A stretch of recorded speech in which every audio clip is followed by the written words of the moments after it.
Did you know the average American or European eats about 150 pounds of flour a year? You probably have some bread, a baguette, a bagel, or a roll in your kitchen right now. It's the ultimate comfort food, the symbol of home, of breaking fast, of life itself. But what if I told you that this simple food, the staple of your breakfast and dinner, is also one of the most terrifyingly powerful political weapons in human history? Think about your last grocery run. You bought your loaf without a second thought, maybe complained about the price, but you always get it, right?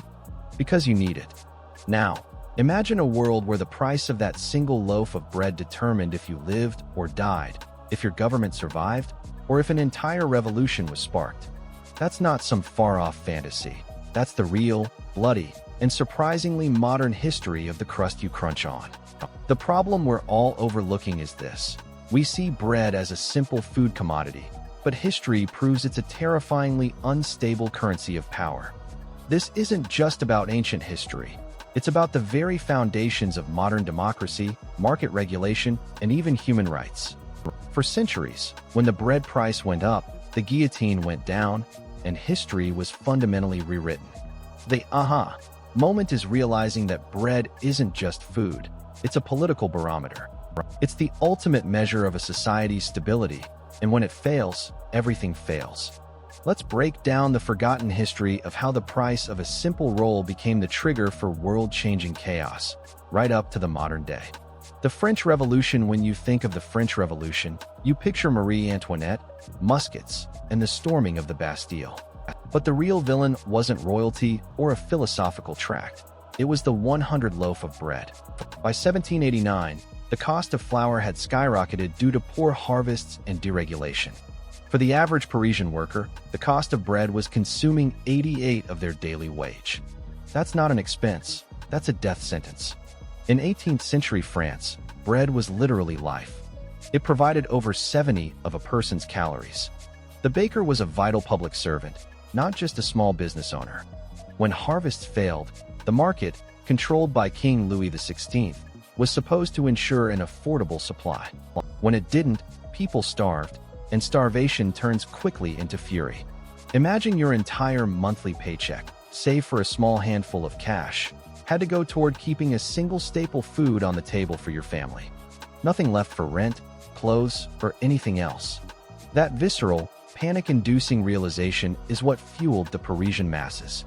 The cry wasn't for democracy first, it was for bread and justice. The price of that baguette wasn't an economic issue. It was the psychological breaking point that led to the execution of a king and the birth of a republic. Bread fueled the revolution. The Roman grain cartel and the birth of welfare. Fast forward to ancient Rome, the blueprint for modern European and American governance. Think about your social security or your food stamps. These concepts have a direct, doughy predecessor, the Roman grain dole or the Annona. As the Roman Republic grew, so did its urban poor. If the flow of Egyptian and North African grain was interrupted by war, weather, or piracy, Rome would riot. These weren't just small, localized protests. These were citywide insurrections that could topple the Senate. So, what did powerful politicians like the Gracchi brothers realize? Control the grain, control the city. They instituted the fermentaria, a system where the state sold subsidized or free grain to its citizens. This wasn't charity, it was political calculus. It was a mandatory program designed to literally prevent a violent overthrow. It was the first institutionalized, massive-scale state welfare program in Western history, and its sole purpose was to keep the bread cheap and the plebeians calm. It's like the U.S. government deciding that to prevent total social collapse, every citizen must be guaranteed free fuel for their car. That's how essential and politically charged the Roman grain dole was. The Annona stabilized the vast Roman Empire for centuries. Bread built the empire. 3. The forgotten bread riots that shaped modern trade moved forward to the 19th and early 20th centuries, and you find a forgotten history of corn riots, where corn meant any grain, particularly wheat. These riots weren't philosophical battles. They were brutal, localized battles over the right to affordable food. In many European countries, local grain markets were heavily protected by laws that benefited landowners and merchants. In the UK, The corn laws were a prime example.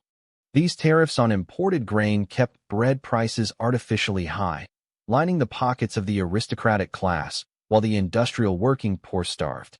The protests against the corn laws in the 1840s were some of the most sustained and violent peacetime domestic conflicts Britain had ever seen. Workers, fueled by hunger and righteous anger, demanded that the market be open to cheaper international grain. The eventual repeal of the corn laws was a monumental victory for free trade and a crushing defeat for the landed gentry. It established a fundamental principle of modern Western economies. Governments cannot let their people starve to protect a domestic industry.